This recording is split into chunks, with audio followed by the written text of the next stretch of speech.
And hello, movie lovers, and welcome to the show. So tonight I have Alex, I have Rossi here, and myself. This is actually the first time since we actually did our Lost Boys review, and it's just an honor to have all three of us here talking about the Goonies, talking about this nostalgic movie.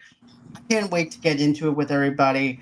Going ahead, get your favorite person, sit down, and ride your bicycles down to where the Goonies are going to be at right now. So, without further ado, let's do it.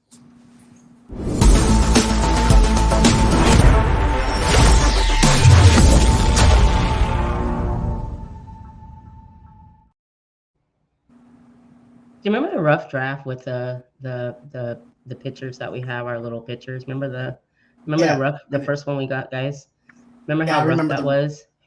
Yeah, that was really The, bad, I look but like an this one was Asian so woman. great. I You look lightweight like like mine. Saddam. Alex looked great though. Remember? Yeah, I Remember They, look. they Alex was perfect. Even a they put a tattoo and lot all of that. good detail on my beard. The beard Yes. I had at the time, You like look fire. crazy I hair. look like I'm I at was least. like, damn, you John and look I were what? just like, who's those people sitting with Alex? I was like, ooh, I might have to pay this dude. Hold on, I'm looking. Like, I know we throwing this away, but let me throw some dollars at him real quick. Like this, it's like I'm not worried about Rossi and John.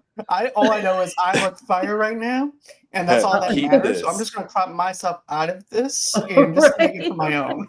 Yeah. He even had Just the whoop. little tattoo. Like everything Alex wanted, he put in there, and then all of a sudden, it's like, who are those other two people? Who are those people? Who's that? Exactly. So I We didn't just, look anything alike. At least with this logo, at least with this one, it oh yeah, actually looks like us. So I'm This one, actually absolutely, happy with it. yeah, I'm happy with absolutely, this one too. yeah, I'm good with But it. anyways, guys, we're not here to talk about our logo, even though we Of love course our not. logo and everything. But still, our logo is fire. That's all I Yes, have to say. yes. Fuego. It just brought memories back to me when I Yes, it saw it. I'm did. like, oh, remember when we first got it done and it was horrible? Look where we're at now. Exactly. We can't. Gross. You know what? To quote Drake, we started from the bottom, and now we're all here. And now we're So here. Now we're Yes, here. now we're here. Sexy logo. you know where else we're here? We're, we're going to be deep diving into the Goonies' quest for One-Eyed Willy's treasure and discussing the iconic moments that made this film an unforgettable part of the 1980s nostalgia. So grab your treasure maps, put on your coupled shuffle, and join us for the extravagating audio adventure in the town of Austria. Well, I think I said that wrong. Astoria. Astoria. Thank Story. you so I much, was like, Rossi. Astoria. Austria. Astoria. I was like, Oh, Austria. What the Arnold hell? Schwarzenegger's here. Did I watch another wrong film? Did I? Where is One-Eyed Willy? And also Sorry. to also with a handful of kids who call themselves the Goonies. Why? No one knows. It's just something that they call themselves. Don't judge. There's not a lot going on in Astoria, but there is always the Goonies, and the Goonies never say die. So, guys, my question is for you: what was the first time that you've seen the Goonies? I saw the Goonies. Gosh, went probably a year after it came out. So I was probably in middle school, or yeah, it's probably in middle school when it came out, and it was awesome. I couldn't wait to see it. I remember the Cindy Lauper video that came out for it, and was really excited and seeing the clips. And I it was a movie that every kid wanted to see, even adults. So yeah. Oh, let's see. I want to say 7 years old, 2000, I think, year 2000. I was 7 or 8. My parents put it on for me, and they're like, "Oh, you'll like this movie. It's about kids going on adventures." And I'm like, I'm a kid, and I like adventures. So Right. I was, I was like, that's pretty much all I need for my movies back then. Right. And yeah, that was an enjoyable experience. It's like one of those movies that transcends time. Yes. Like you can watch it now, and it still holds up.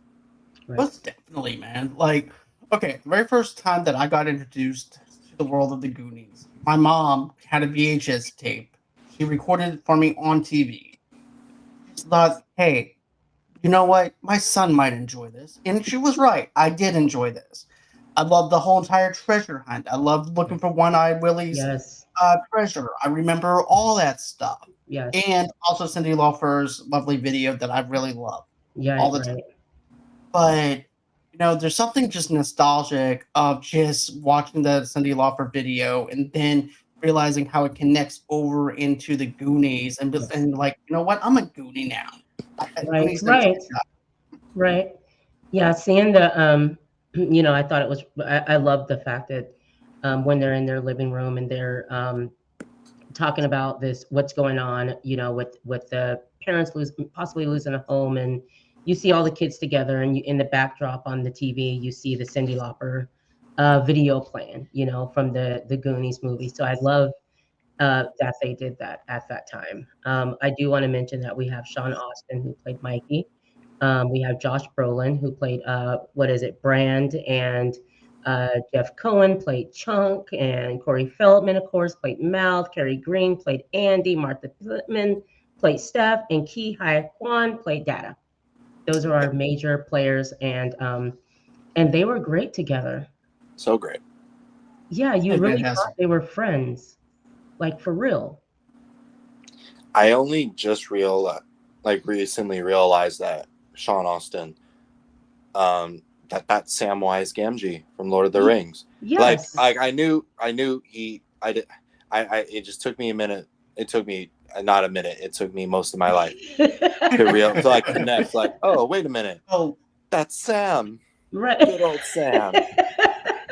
Look at you on adventures. Right.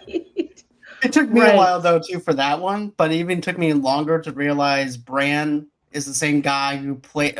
Josh Brolin was actually the same guy that played in No Country for Old Men. Yes. And I'm like, that don't even look like the same dude. Right.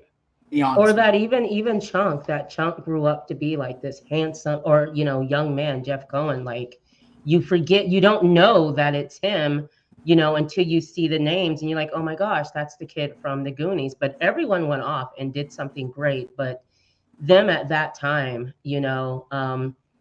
they were. I remember they were. They did a lot of films. I remember seeing Sean Astin in commercials. I think like he did a lot of cereal commercials and stuff like that. And of course, the Feldman, Corey Feldman, ended up being the better half of the other. What was it? Corey Haim. So but that movie at that time, it was so good. And when it came on, and you got to see Dada's little. The house that was rigged with the bowling ball that goes down to open up the gate, things like that was just a lot of fun. And I remember being excited about that because it's going to be an adventure. And just where they shot in Astoria, everything was perfect. I mean, Steven Spielberg did a great job. Absolutely, he did. Absolutely. Open up with our main plot. During lunchtime at the Clatsop County Jail, Jake Vitelli tricks a prison guard into believing he's committed suicide before knocking the guard unconscious and leaving the cell. After leaving, as he was using a counterweight beam behind. This to me was just eye opening because right out of the gate we actually have some action going on. Right. I like how it opens up into the prison where you see the back of the prison guard. He's going into the where Jake is. Jake has a suicide note going, "You schmuck. You really thought I would actually kill myself?" Right. And then all of a sudden he winds up knocking the guard out. He winds up knocking out. And then we also have, of course, Joey Pants taking the gasoline and pouring it around. And then, of course, the guards are trapped over there. Then you have the iconic chase scene. Right. And I just want to point this out. The prison guards must be in a Monopoly-sized jail cell. Because the fact that how small the jail cell actually is like, okay, well, let me just grab my jacket real quick, Bob. Okay, not a problem. Because I need that because it's 5 o'clock in the morning. So therefore I need my jacket. Okay, not a problem. And by the time they're out, there's already a blaze of fire going up. And then you also have Jake and them. And I like how Jake is arguing with Joey Pants. It's like, hey, look. Open the door. No, let go of the handle.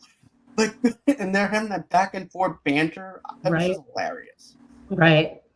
I thought it was great how the chase scene like also just introduces each of the Goonies as they're just driving through, and the Goonies are like, what the heck is happening? You know, I was like, oh, that's a cool way to show us these characters. I like that's a pretty nice transition. A great choice by Steven Spielberg, in my opinion. I thought that was cool. I do laugh at like old 80s movies whenever they like have someone get knocked out, because it's always like just one little thump in the back of the neck. And I feel like if someone were to do that in real life, just like, what the fuck did you just do? Right. Like, it was so easy just to knock somebody out. Yeah, it was such a cartoon. Yeah, you know, it was a cartoon. Like, I feel like it's much more difficult to knock someone out, and it's either like you knock them out or they die. Like, there's no in between. It just always makes me laugh. I'm like, yeah, just the little thump in the back of the neck that does it. I like how he introduced that slapstick comedy, you know, and that was a lot that was going on in there with Jake and Francis, you know, the two of them together was like the Three Stooges, you know, including a mom, you know. So I like the way that he did that. It was funny, those characters, but the different personalities with the kids, from Mikey, you know, who's super sensitive and just really wants to save his parents' house. And then you have Dada, who is just this funny, super intelligent, smart kid that would make the coolest inventions, you know, the oil coming out of his shoes, like everything that he had was perfect for an adventure. And to know that they had been doing this before, like this wasn't the first adventure that they went on. It was always a bust, you know. So to finally find a map, and Chunk, you know, doing the truffle shuffle, you know, which is the most famous. Yeah, I mean, the famous part of the Goonies is, of course, you remember that, but you really enjoy all of the characters. And when they introduced the two young ladies, who I think both played in a movie called Lucas. I know Andy played in Lucas. Andy did. Yeah, which was really good. And that was actually with the Haim. Corey Haim was in that one, because he played Lucas. And that was around that time. But anyways, you know the characters from that time period. You know what I mean? But introducing the girls the way that they introduced the girls and into them becoming Goonies, it was just I really enjoy this film. I've watched this film so many times, and every time I watch it, it's funny. I can't walk away, even though I know how it's going to end. It's a really good film, and the adventure was so fun. I mean, as an actor, you would want something like that, a movie like that, to be involved in. I mean, that's what you want as far as acting. You know, that movie is why, you know, I also became an actress, was, you know, that movie. Yeah. And you know what else, though, too? Every single time you put this movie on, you always find something new with it. Yeah. And I discovered something new when watching it. Yes. Now that I'm older, yeah, I'm able to I discovered a few new things I didn't know about. I'll get to that in a little bit. Right. But you're right, though. You guys are right. Because introducing these characters, the way they introduce these characters with that high-speed chase, you actually get a context of who these characters are. And we actually feel like we're a Goonie ourselves. As a matter of fact, I relate to Chunk because of the fact I was a fat kid. Okay. Everybody's a fat kid whenever they're little. Right, like around that age. But, you know, number one, I was clumsy. I like to eat. I like pizza. And also, too, the scene where you see Chunk take his hand to glass. Yeah. You know, he's actually covering up a McDonald's sign in the reflection, so that way they didn't get fined for anything. No. So he's actually covering up a McDonald's sign, so that way they wouldn't get fined. And I just thought that was hilarious, because it just adds to the character, because he's clumsy. And you see Vitelli's actually going, and then, of course, he sees the gunshots, and then you see Mal. He's over there helping his dad with the plumbing. The water goes up and splashes him inside on his face. And at first, he thought it was the high-speed chase on his TV. And his dad goes, "Can you lower that?" So he lowers it, and then he realizes, what's going on? He's over there batting the TV. He goes, okay, just adjust the TV. And like you said, there's also that scene where we see Dada, and I always liked that whole entire 007 vibe that he gave us. Yes, absolutely. From a kid's perspective, and something a kid could possibly build. I mean, you know, There is another part where they're in the cave, and the Chunk accidentally calls Josh by his real name, Josh, instead of calling him Brand. And I didn't notice yes, that. yeah, that's one of the fun facts. And there's another fun fact where when Chunk is calling the police and telling them about you got to come here and help us out, whatever. The police officer is on the phone saying, oh, like when you did this and you said this had happened, and when you said this was going to happen. And then he also mentions the movie Gremlins, but he doesn't say Gremlins. He says, or when you told me that if I pour water on these creatures, they're going to double, and there's going to.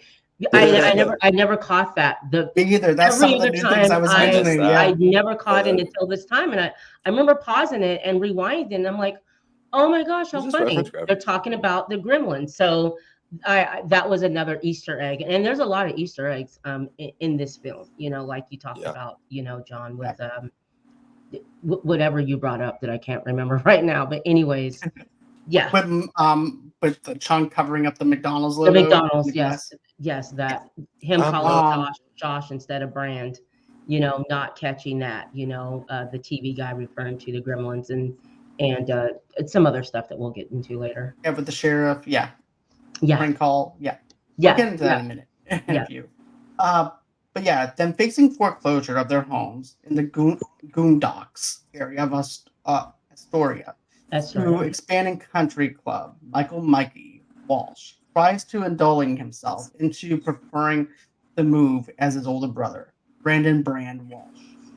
While Brandon works out, the rest of the Mikey's friends, the killer Goonies, start showing up at their house. First, Clark Mouth arrives and teases Brand for failing his driver's test. Now, this is something that I really have to laugh my ass off on.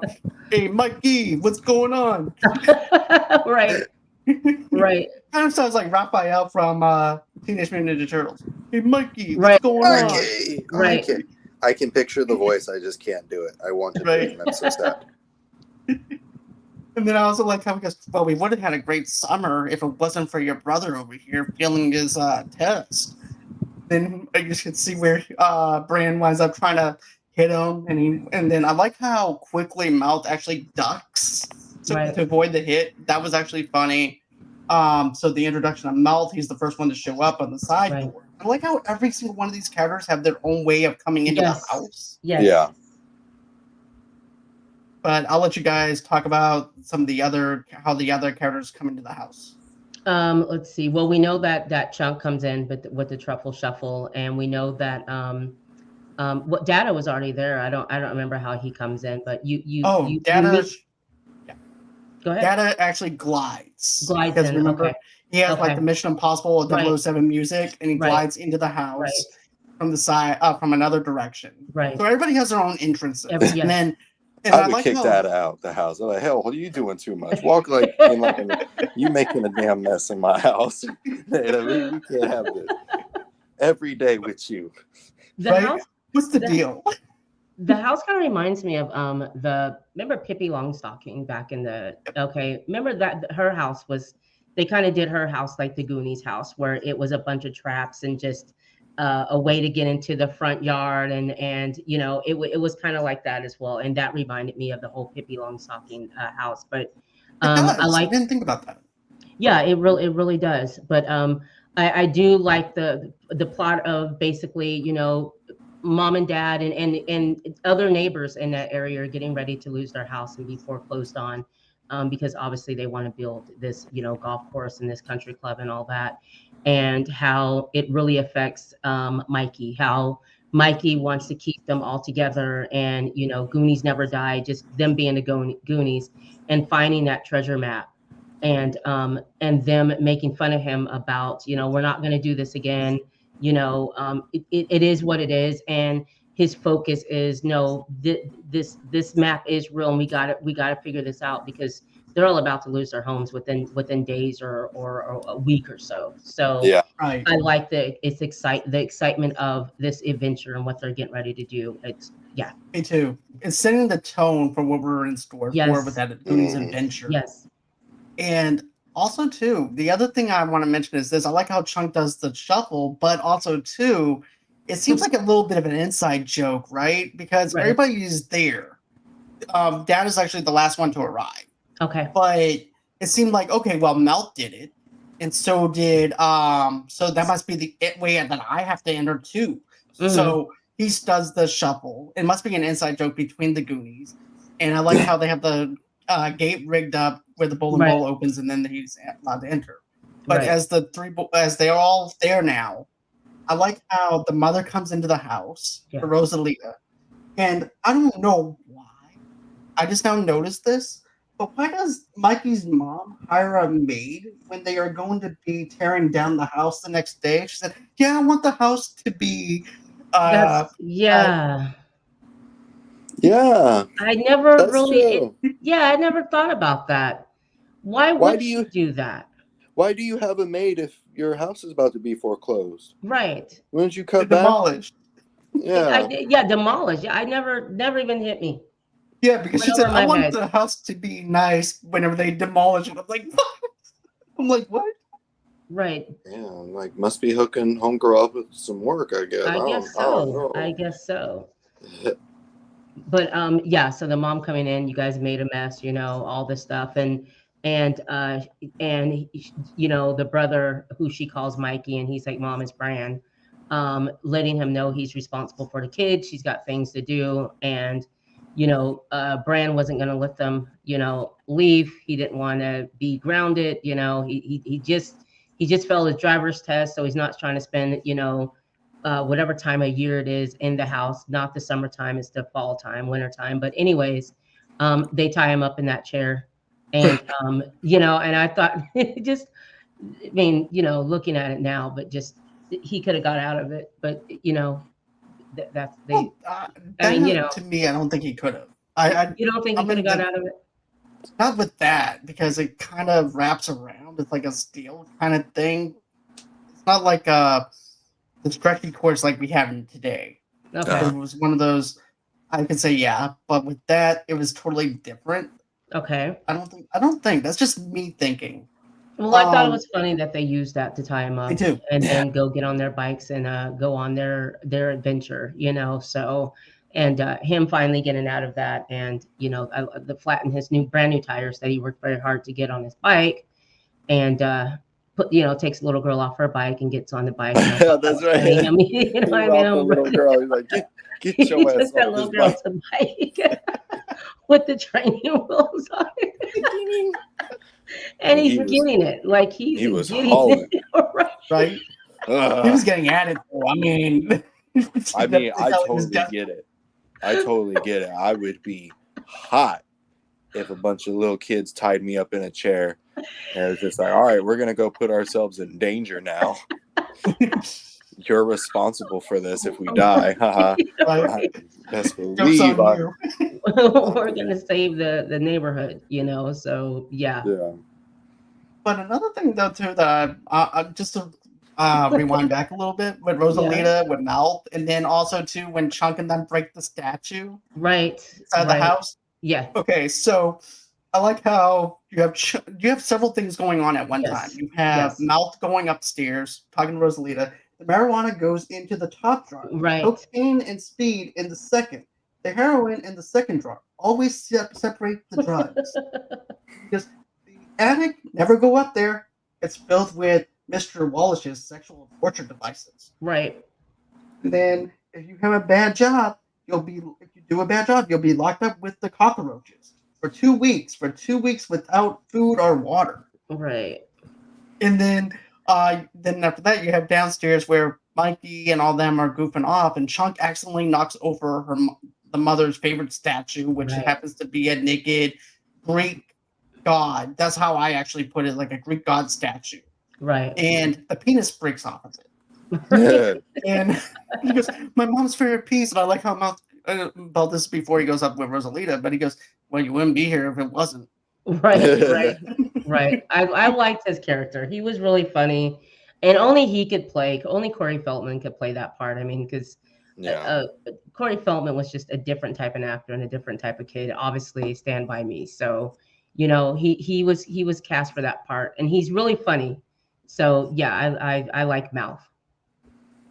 And then He's you just also cool. know, I'm sorry, he was always my favorite. He was just so cool to me. Right, I'm right, like, I wanted to be like him. Like right. and then Data second. I wanted to be like Oh, Data Data second. was awesome. I Yeah, was like, I want to be able to build stuff. Like, exactly. I'm just Make looking at all the junk around my house, and I'm just like, I can't do a damn thing with any of this. I guess I gotta be like Mouth. right. exactly. But also too, up in the attic, I know we talked about this a little bit, but they discover the pirate memorabilia and artifacts while trying to use his friends from ruining all of it, despite being with the clap of thunder. Mikey curiously discovers a dusty old frame map written in Spanish and has Chunk break the glass, and of course Chunk is clumsy. Of And course. so he was like, okay, well, 5, 4, 3. Okay, he broke it. So Chunk breaks the glass and of the frame. It was stored inside. When Bran attributes to it to be One-Eyed Willy, a local and famous pirate, despite Mikey recalls a story told by his father Right. about Willy. The story goes the One-Eyed Willy stole treasure and had an armada sent after him by the British king. There was a large war between the armada and the Inferno, and Willy eventually fleeing. He moved his ship into his cave, but ended up trapped after the armada blew up in the cave walls around him, giving him his crew and his ship in. While being trapped in the cave for multiple years, they dug tunnels and caves and crafted booby traps, and Willie eventually kills all of his crew as preparation to protect the treasure. Well, nobody believes the story at first. I like how Chunk goes, well, if it didn't happen, then how did we get the story? How did we get the map? What's going Right. on here? So I Right. liked how they laid out that foundation. And how But Mikey really believed in what is, because his dad had told him the stories, you know, and Mikey really believed, you know, what his dad's, you know, what his dad told him about, you know, One-Eyed Willy and the stories. And I remember he gets offended that one of the kids, you know, make fun of him or what his dad says, and he's like, my dad would never lie to me, you know. Right. So he really believed like this is the map, this is it, and you know they take the little stuff and I like the first when you get to the point to where you realize, oh my gosh, I think this map is real. When they ride their bikes and they go on it, they walk up, you know, on the mountain, you know, by the beach, and he holds up, you know, the little thing that he has. It looks like a compass or whatever, and the mountains line up. And at that point, I'm even excited. I think the audience is excited because, oh my gosh, it's real, and the excitement of he's on to something. So I thought that was really cool, you know, yeah, because you obviously you're going to pursue, you know, going after the treasure because it actually matched up. right. And then after all that happens, that's when they went on ahead, tied Bran up, and Right, like like you and Alex said, this is the most funniest scene though because he's over there pedaling really fast, right, and right, and then of course in his mind he thinks he's already has a date with Andy, right. and and he has that crush. I was like, that's not going to happen, right? So he goes Mhm. over there and he's riding the bicycle, trying to catch Right. up with his brother and his friends. And I like the lovingness between the brother and him because you see for a Yes. minute where Mike stops just to look. And he's like, did I do something wrong or did I Right. not? Well, I gotta go. So then he winds up, and then of course Brand is over there, and we catch up with Todd, right? Right. That's actually the guy who's driving the car with Andy and Andy's friend. And that's when Todd winds up telling him, "Oh, so let me try and get you there a little bit faster." He winds Right. up making Bran hold his hand all the way on the convertible and to make him go faster and breaking off the training wheels. And then Bran winds up going into the woods. And I just want to like go back for a second. Before we get there, we do see, like you said, the relationship between Bran and Mikey. You know, when the businessmen come over to the house to give the papers to the dad, and Bran is like, you know, the guy's like, "Where's your dad? You know, he needs to sign these papers. Whatever. I'll give the papers to my dad." He's a smart ass. And Mikey is really scared, you know, at that point because it's becoming real. Like they've come over, the businessmen have come over. This is going to happen, and he's outside and he's feeling just really kind of sad. And I love how Bran comes out and, goes up to Mikey, gives him a hug, to kind of let him know it's going to be okay. And as he, has him in a headlock, he drags him inside. And, Mikey's not walking, he's just dragging him. But I love that part because you do understand, okay, this is going to happen. They are going to sell this place, but you get to see the relationship between Bran and his little brother, Mikey. They do Yeah. care for each other. So I just wanted to mention that. So Yeah. yeah. Oh, And so what did you guys? But what did you guys think about the bike with Todd and them and stuff like that? I Oh, thought I that thought was that was pretty hilarious.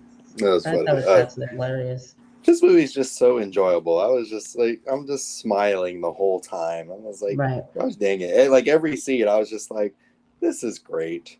I can't get enough of this.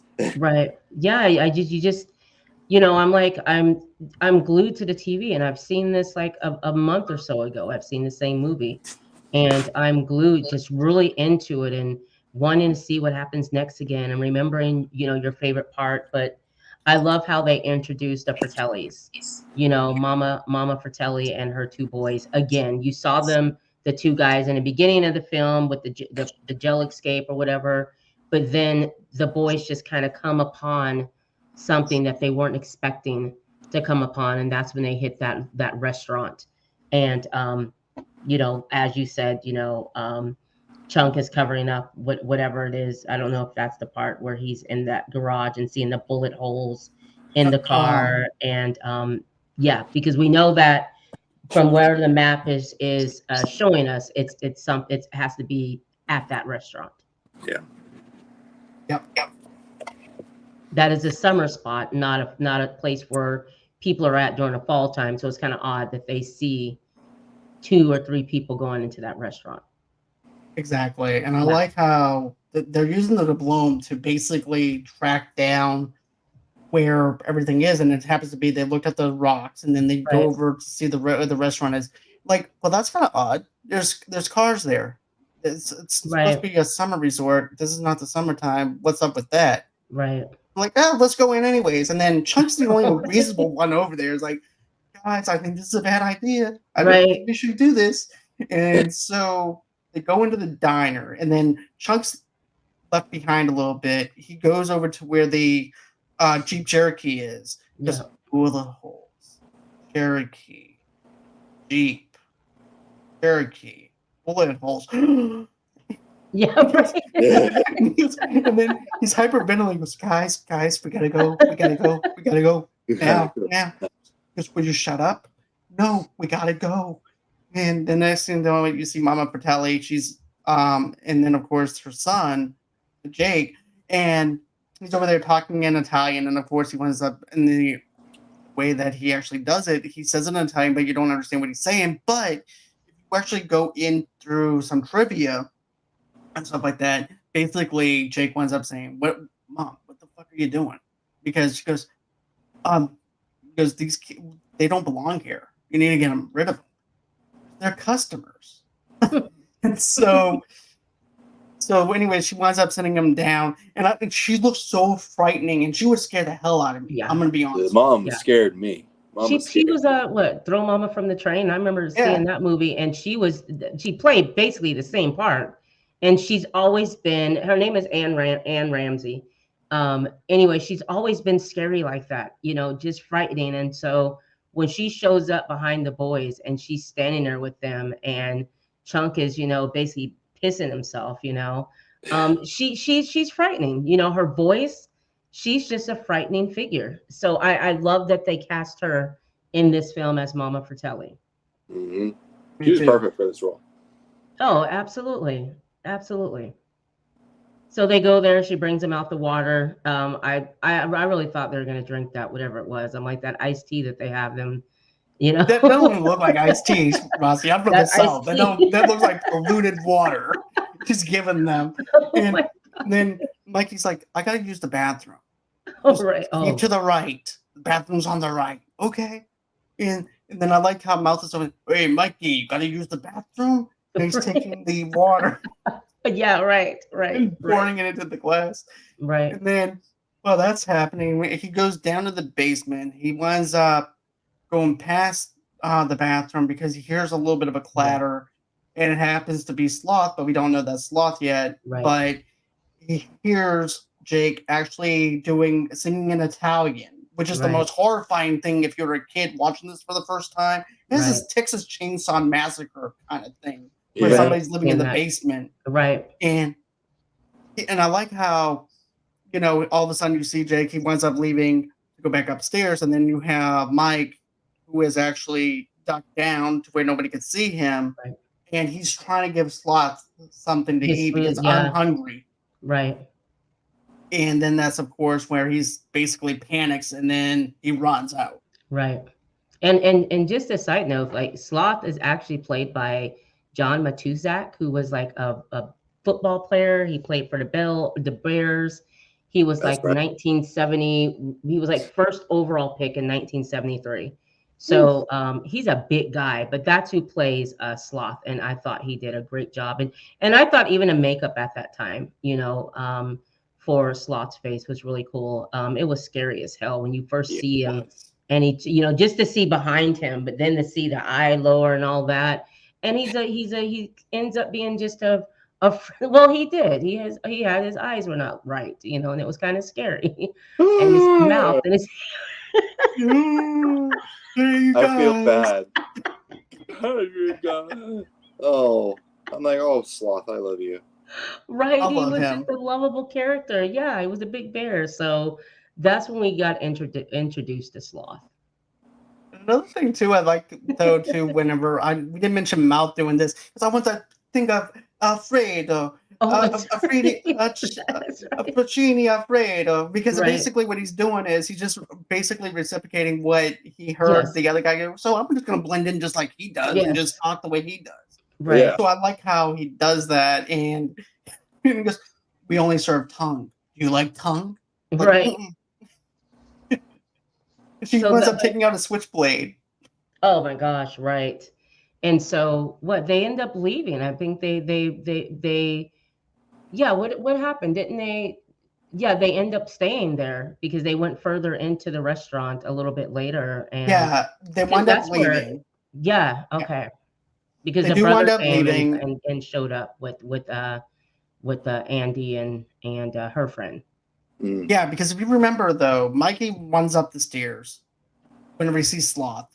Right. Then we wind up having that confrontation between Bran and him. He goes, "Come on, we're going home." No, we're Yes, not. We're gonna go in ahead and That's he goes, right. "No, I'm telling you, we're going home." Right. And she And then then tells them that's- to get out. That's right. And they leave, but they're not far from the restaurant. They watch them drive off and they go back into the restaurant because obviously they know that they have an idea that something's there because that's where their little, trinket or their little, compass told them, where their next stop would be to look for this supposed treasure. And Yeah. I love how underneath the restaurant is just, it's a whole world down there. And I thought that was cool. That set was awesome. Basically, the set was freaking awesome and had to be so much fun to shoot there. It was like seeing this fireplace being a secret passageway Yes. because of Chunk being clumsy again Right, with the water jug. right. And And falling, he goes, "Ooh, yeah. water." And the Fratellis, they didn't know about the passageway, right? No, they didn't. No, they they didn't had have no any clue. I was No like, We're what? just hiding up from the cops. Yeah, exactly. But they didn't even know there was anything there, Treasure. and when you see Chunk, go into that freezer because he smelled ice cream. Yeah. He smelled ice cream. And again, he gets them into some other shit because he opens up the freezer and there's a dead body in there. And and then they lock him in there. They lock him in there with the dead body. That's right. And the funny thing is, that's actually a real person that they Yes, lock him in there yes. with. It's a stunt Absolutely. person. Yes. And I like how he's just a dead weight. And so they Yes. try to put him back into the freezer and then Yes. Chunk's in there. And everybody makes their way into the fireplace. And all of a sudden, Bran goes, "Where's Chunk at?" Then they realize after 10 minutes of being down there that Chunk's missing. Exactly. He's in the fireplace. Or he's in the freezer. He's in the freezer with He's it. in the freezer. And And then I he like has to how the climb out body the is window. slowly- Go Right. ahead. like you said, Rossi, he's over there. He can smell the ice cream, right? Yes. And he goes, "Ooh, they got Rocky Road. They got vanilla. They got That's chocolate." right. And then it was like, it's really shell shocked and like, there's a body. And Right. as soon as they wind up, it winds up falling on top of Chunk. Right. But yeah, Oh. that scene was funny. But anyways, them going down into that fireplace and realizing that there is more down there, because remember, they'd hit something would fall and then they'd fall further down, and then they're, so they were going further down into this world where this gold or whatever else is supposed to be there for One-Eyed Willy, looking for his treasure and looking for him as well. But obviously the girls are there, and I love Yes, Steph and how, Andy. yes, Steph and Andy, and they end up in, it's actually a wishing well. Yep. I Let's had a question about that. The wishing well scene, like there's a whole bunch of plumbing and stuff underneath it, right? Right. So Right. someone else, those plumbers found the secret passageway to One-Eye Willy's treasure, and were they just like, nah, I don't really. we're not worried about that today. We got Very plumbing to true. do. That's Did they very true. activate any of the booby traps while they were down there, or they're just like, You know what? It must have been the Mario Brothers. They must They have had to went be- down there to do some plumbing. Mario Brothers. Woohoo! Woohoo! Hey, Luigi, are we gonna go down there to look at the treasure? That's No, very no, forget No, about it. no. so true. No, Mama Patelli, she's gonna be tipping us later on. It'll be all right. We're gonna go ahead and do these pipes. But yeah, so another thing that's actually funny is like, well, there's pipes down here, so maybe somebody will actually hear us. They Right. wind up taking the pipes and everything, and then you see this whole entire set piece, which is hilarious, by the way, where you wind up seeing the tennis court, how the water fountain is just slowly going down and then going back up, and then knocks out the guy. Then you see other people trying to take a shower. The handles go in, it sprays everywhere. Then you Right. also see Andy's boyfriend, Todd, he's using the bathroom. And then all of a sudden you see the toilet explode. Right, right. He flies up in the freaking air. I would quit life.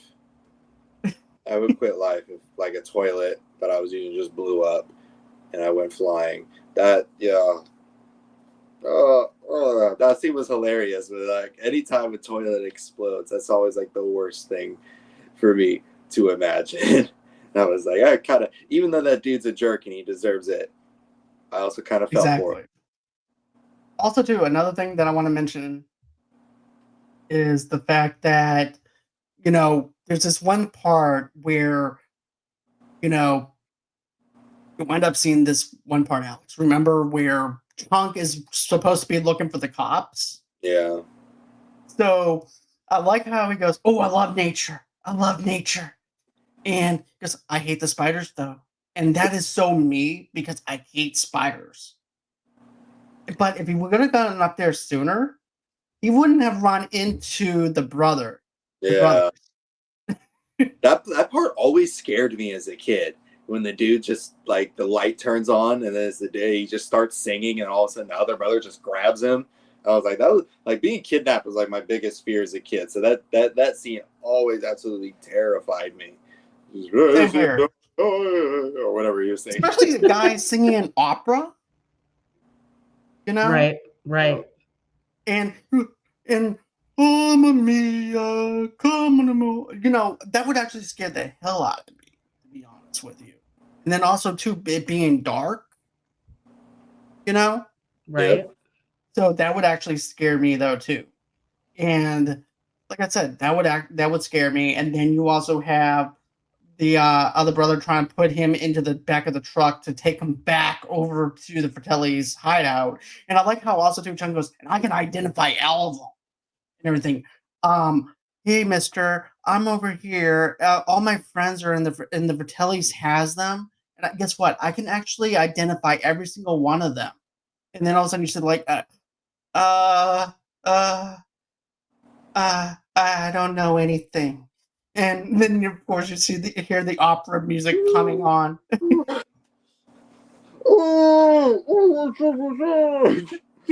They snatched him. Snatched my boy. and then they're about to put his hand in a blender. And they're like, look at this tomato. Oh no, don't do that to my hand, please. He just spews all his life secrets. Exactly right. Because yeah, there was this one time and where I blamed it on the dog, but it was really me. I forgot exactly what he says. And one brother is just sleeping. He's telling him. But yeah. Oh no, we lost Rossi. But yeah, Rossi. Sorry. Okay, this is what he says. Everything, okay, I'll talk. In 3rd grade, I cheated on my history exam. In 4th grade, I stole my Uncle Max's toupee and I glued it on my face when I played Moses in my Hebrew school play. That was yeah. Gotta love him. Gotta love him. That kid was great. And then you finally officially meet Sloth. And Sloth, I remember as a kid knowing a lot of kids that were afraid of Sloth, but I wasn't. I always liked Sloth. I was never afraid of him. He always seemed kind, just like, yeah, he's in a grumpy mood. He's tied to a damn chair and only, or like fed only like candy and, you know, just other slops. Yeah. Oh, you're muted. You're muted, Rossi. Muted. You're muted. Turn the mute right there.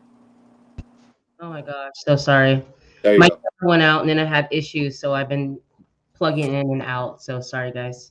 No worries. What I was saying is I love the part where he's eating that ice cream and they snatch the ice cream from him, and then he still has the spoon, and they grab the spoon from him and he starts crying. I love that part. After he tells them about his whole freaking life. I love that part. So that was really, really funny. He was a funny freaking kid. He really was. He played that part so well and being scared all the time. But that was funny. Taking that spoon and him trying to hold on to that spoon. Yes. Just when he just started crying when they took he just that crying when he just started crying. I was dying. Why are you crying? Why are you crying?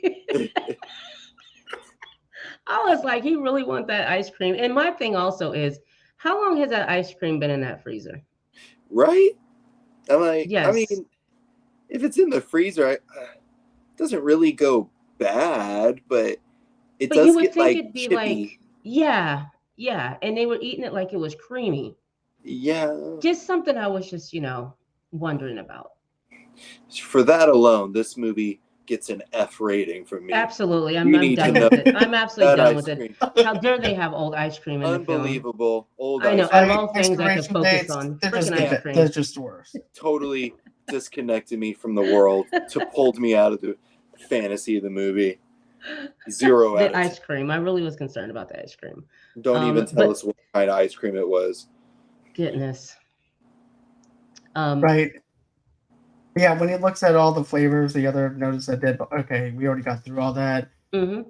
But yeah, while starting to walk through, Steph okay, there we go. While starting to walk through the pathway, Steph trips and drops her glasses, which accidentally gets stepped on by Mike. Right. Being the oldest of the Goonies, Brand takes the lead and takes data if he has a light. And he proceeds to activate his bully blinders, which lose their battery power after about 10 seconds. Much to Data's dismay, luckily Mikey's notices a distant light and suggests heading that direction. Oh my gosh, that light. That's right. He turns that spotlight on, or those car lights on, and it's blinding the hell out of them. But all the stuff that he has, yeah. And was that the part where they thought they found candles? And I'm like, is it just me or is that dynamite? Yeah, this is where they actually find. Okay, it's candles. All right. Well, from kids' perspectives, they would actually think, okay, these are candles, gigantic candles that I haven't seen before, so that's actually understandable from the kids' right. perspective. So yeah, I definitely agree with that. But they do they do tie Chunk up in that same room with Sloth, and that's obviously how Chunk gets to know Sloth, and we find out he's actually just been poorly mistreated by his mom and his brothers, and tied up there and locked down there for however long. I don't know how long that he's been there, because I don't know if he came with them or anything about that, but they do tie Chunk up in that room as the rest of them continue on their adventure. And we're past obviously the part where they were in the wishing well. I do like the where we're past that, right?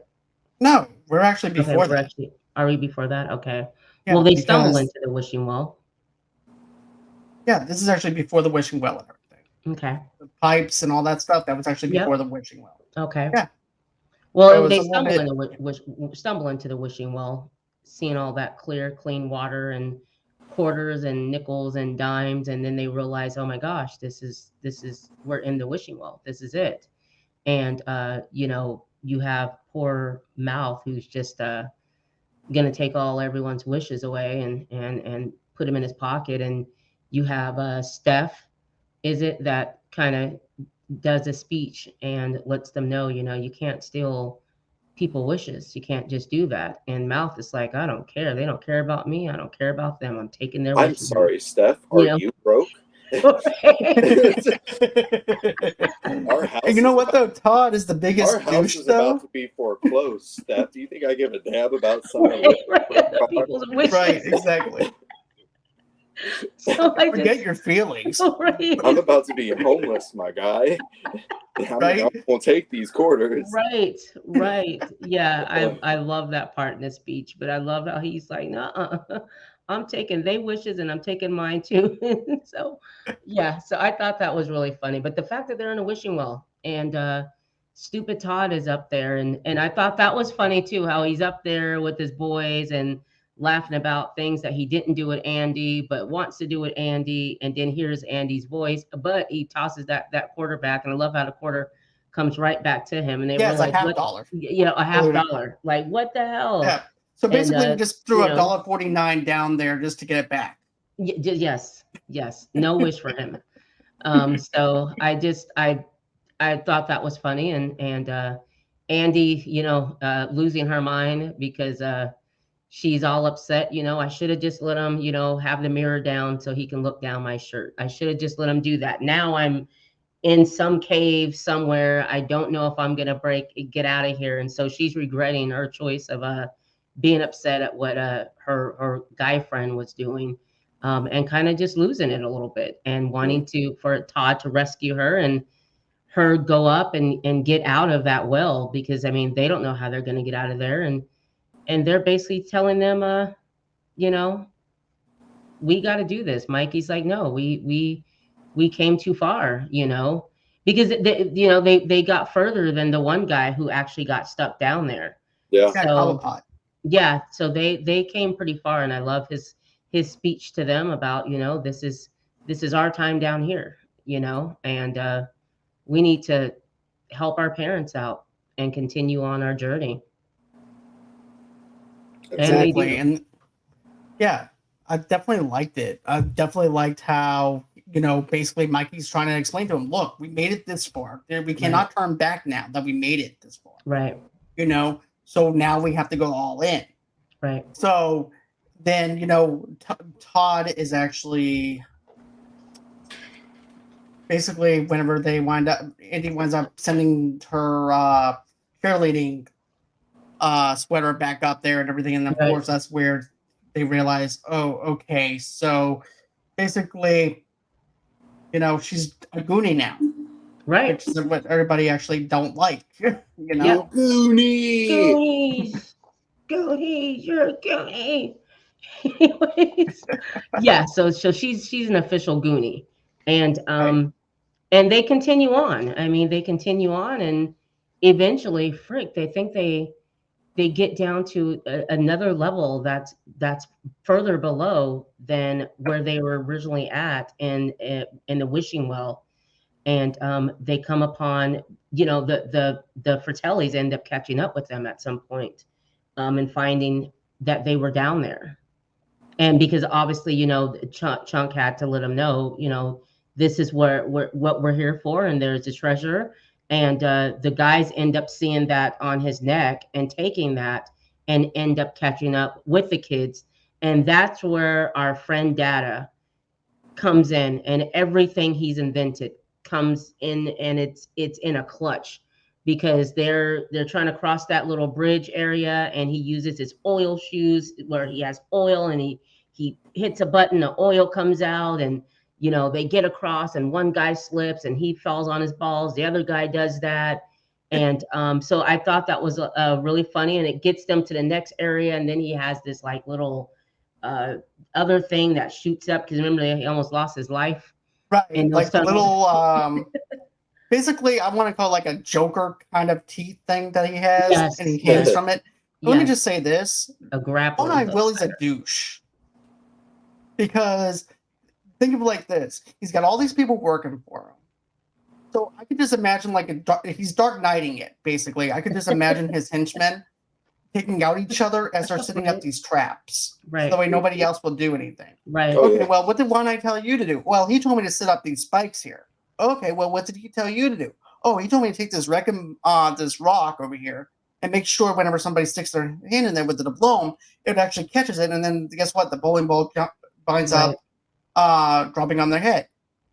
Well, really? Well, he told me to take you out as soon as you got done with that. So I Right. just can imagine the He staff told me meeting. something similar. I thought that was cool. I thought that set was Yeah, me cool. too. You know, all the little tricks and stuff that comes down, and the boulders dropping down, and I thought that was really cool. It was kind of like a little mini Indiana Jones things that they were, you know, going through, you know.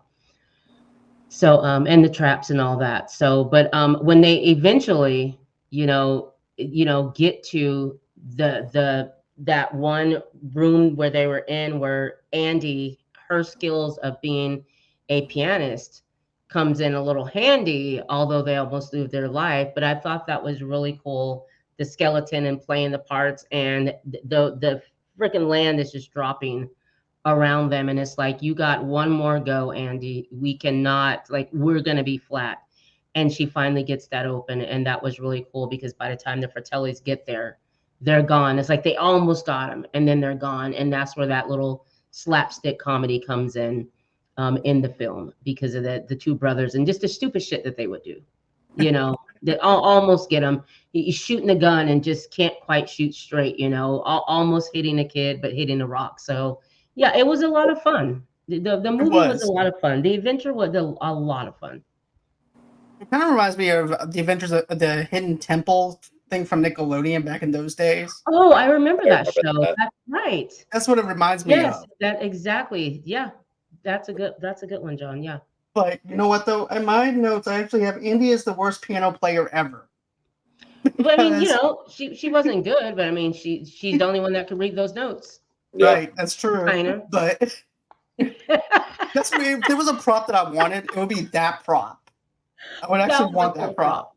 That was a really cool prop. Absolutely. Andy, So- don't freaking kill us, please. Yeah, right. Even Mikey said the same thing. Just, it's okay. Goonies make mistakes, but if you do this one more time, we're all dead. We're gonna Yeah. be flat. And at she that makes point, that's when they slide down the whole waterfall Oh, that's thing right. and landing right. into where the pirate ship is. Right.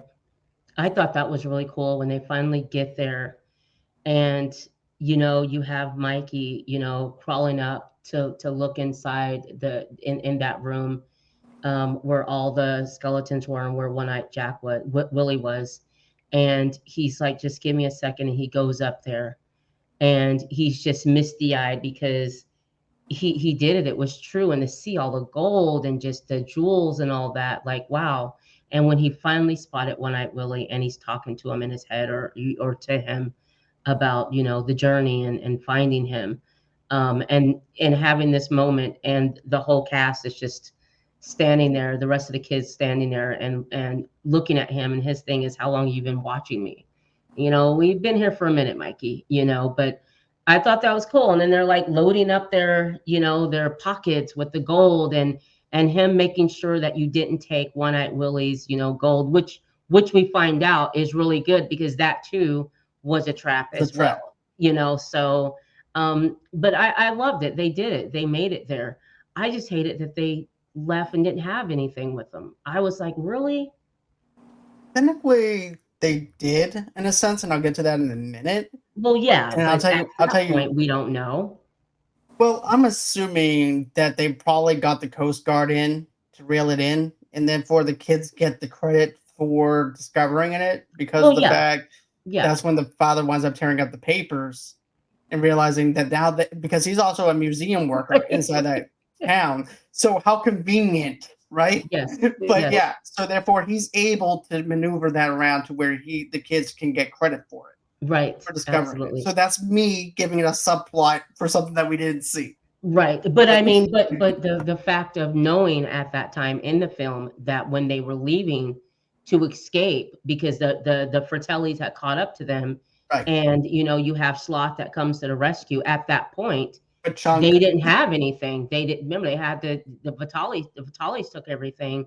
So until that moment where Rosita is seeing the marble bag and opening it up and realizing, oh my gosh, there's jewels in here, at that point, as far as we knew, there was nothing. They were actually going to be leaving there with nothing until you then see the bag that she discovers, and eventually the ship that is out there sailing. And like you said, John, yeah, that would be exactly what would happen. They would go out there, get the ship. The father's the museum curator, and the kids would get the kids own the story. right. And I also like this thing though too, where you have where basically Chunk and Sloth both come to their rescue, Yes, and then yes, I like how basically Chunk is now not Chunk, but basically you have Sloth who's actually standing up for himself, yeah, and him being locked in the basement, and then you have Francis and you have Jake who's like apologizing to him. Goes goes, I'm sorry for locking you down in the basement. I am so sorry for that, but Mama made us do it. And then right, he's like, and we all, and I'm sorry too because Francis also blew his money on a toupee. He goes, you right, jerk! I don't wear a toupee. And then you see the right, toupee falling off, right. and but then you see the Mama also making them block the plank and stuff like that. And then you see Sloth with a Superman shirt. He goes, well, you're in trouble now. Right. Yeah. Bad Right. mom. He's Superman, and I love how Mama's trying to sing songs to him, and she's humming Rockabye the wrong baby. song because Rockabye Baby or Rock the Baby, whatever, brought some old memories back to him, and he snapped. I mean, he couldn't deal with I it. feel Drop so Sloth. bad. I feel so bad because that part always makes me laugh. The baby will drop. I only dropped you once. Right. Maybe Right. twice. It's all it took. Yeah, that was a hell of a drop, though. I mean, that Yeah. was a hell of a drop. I mean, where did she drop him from? I know. Like, God damn. That's what I want I to mean, know. exactly. She had to spike him like a Yeah. football. Like, Well, he does have a cone head because Yeah, I'm sitting there like dropping him, like where? From where? Because you got one eye hanging down here, you got this one up here, the boy's teeth, sorry we didn't take you to the dentist. His teeth were past dentist. It was right. past that. So I thought it was I thought that was just yeah. Anyways, yeah, yeah, And she then dropped him a few times, she said. another thing you have is okay. We got to the beach. We wind up talking about that already. But I Yeah. like how each family member represents who that character is. Like Yeah. you have Dada's family who's actually into the whole entire engineering aspect of it Yes. with the gadgets. You have Yes. Chunk who's like, well, my kid is hungry, so I'm gonna give him Oh, pizza. a pizza, a whole Domino's pizza. I Pizza, mean, I thought that was something else. You gotta make that family show up with food. You know what I mean? That's yeah. just a whole pizza for him.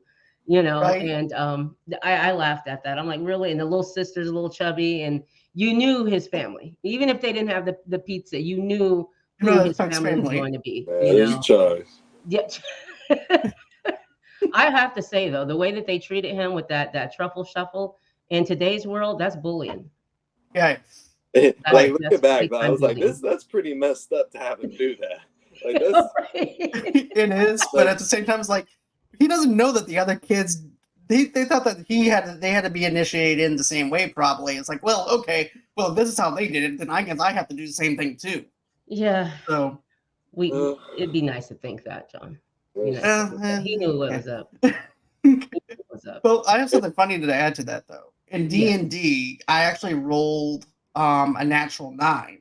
So they said, "Well, how do you get into the entrance?" I said, "I do the toughest shuffle." And so they're like, "Well, can you break that?" I said, "Yes, I can." So I start doing it.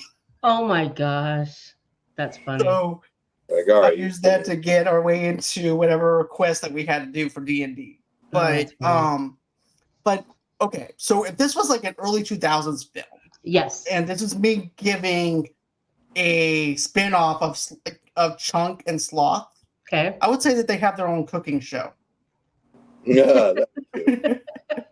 And you know how in the early 2000s we actually had the words, and this character went to this place and stuff like that, and he became a Yes. doctor. Yeah. I could see Sloth and Chunk have been on True TV with their Right. own cooking show, Right. featuring Gordon Ramsay. Right. Right. Because that's right. Because Chunk ends up living with or Sloth ends up living with Chunk. You know, that's how Right. that ends. So yeah, I could see that. That That'd be part I could see them also being was weird. roommates later on. Yeah. Go on ahead, That Al. part was also strange to me. It was just like, oh, like if I was Chunk's parents, it's like, hey, Sloth, you're gonna stay with us now. I'll be like, oh, is that right? right. Right. Right. What you mean? It was the 80s. Like, okay, not a Right. problem. Yeah, Chunk, I don't know this man. I don't know what he's I don't capable know of. this very large, muscular man Right. Who obviously have some needs. that has Yeah. they're not prepared to Mom, fight him. Like we can try to get him some help, but like Right. we can get some better help. You know, Right. Yeah. Get help. better help. I mean, shoot, Nice fun. Nice you just fun. you just go invite people into Look, the house now. Look, Right. Mom, whatever you do, do not Right. sing "Rockin' My Baby," and we're okay. I'd be hella scared if I'm like, be careful not to like drop anything in the house. Like, Yeah. oh dang, I dropped my cup. Oh, what? No, it's where are you That's taking me? very true. Could you also Yeah. imagine if Sloth was actually the babysitter? Oh my gosh. Talk Oh about my bad gosh. Chunky. Oh my He gosh. was Yeah. a bad boy, Oh Mrs. wow. Chunk. That's hilarious. Time to go fly. What? Really? Takes it to Really? the top of the house. Oh, you better hope Chunk don't, baby. You better hope Sloth don't, baby. Oh yeah, right? You mess up one time. That's Oh your ass. gosh. We're wrong. You don't play. We're so No, wrong. he don't. So overall, we No, love no. the film, guys. I mean, This is hands down one of my favorite movies I'd like to Absolutely. revisit and everything. And like I said, it has the rewatchability, and Yes. you can always pick up on something new. right. And that's something I appreciate with this. Each time when you turn it on, you can even the part where Data, remember whenever the mother's like, "Well, what's that?" He goes, "Oh shit, what's that?" Right. Talking about Chunk and them looking at it, and he goes, "That mess over there," and you could see the look of shock and despair, like in desperation of what happened. Data's Right. face is like Right. overacting. Right. And in that instant of being like he forgot that he was on set. That's funny. I gotta be But- honest with y'all. Yeah. This movie was freaking garbage because the ice cream should have been expired. Why was that ice cream still delicious? That ice cream was creamy, Totally like took it was me new. out of I'm the sorry, movie. guys. I Couldn't got get stuck back on into it. that ice cream. Shouldn't have been creamy. It should have been like real And- ice chippy. Yes. To be very clear, ice Alex, chippy. that was actually No flavor. that was cookie dough and chunky chocolate chip. Even worse. Yeah. Um, It makes me upset even more now. 2 out of 10 stars. 2 out of 10 Yes. ice creams. 2 out of 10 There you ice go. cream. There you go. There you go. No, I love this film. I always have a great time watching it, and definitely this is a movie I would show my kids. Yes. You know, this is like, you'll like this movie. You're kids, and you like adventures. Right. Right. So, For sure. It's timeless. It can any Yes, it generation is. can enjoy this film. I mean, from 85 to now, I mean, you could put it on and like Alex said, kids would love this film and Absolutely. kids like adventure. So there we have it. All right. Well, with that being said, guys, that's going to be it. I hope that you guys enjoyed our audio-only episode. This episode was specifically for you guys because you guys voted for this last month. We weren't able to do it, but life happens, like I said on my TikTok. But it's good to have all three of us here. Yes. Just talking about this movie and just feeling good about something that we love from the 80s. Right. Much love to you, Alex. Much love. Oh, love y'all too. Love y'all too. But Rossi, do you have anything going on as far as stuff that you have going on for your channel or anything like that right now? Or Yes, whatever? on Wednesday, we are going to do our summer of games, and we're going to talk about upcoming games that came out this summer and games that we're looking forward to playing this upcoming fall and winter season. So really, really excited. Yeah. Yes. What about for you, Alex? What do you got going on as far as A-Town reviews go? Yes. Oh, I'm trying to get new crop tops. So if anyone wants to donate fashionable crop tops for me to wear on the channel, please do so. I'm also we'll be posting more character explain videos for upcoming superhero movies. And I'm doing a lot of focus on the My Adventures with Superman series. So if you're curious about watching that, come give those reviews a look. Awesome. And guys, we're still doing the Holly Shorts Film Festival. Matter of fact, the film festival starts off next week. It's just that the directors reached out to me ahead of time. So that's going to be all going on to August 19th. Alex will be joining me on Thursday, right? Or Wednesday for that? Wednesday for Tall, Dark, and Handsome. Ooh. Which I'm neither one. Ooh.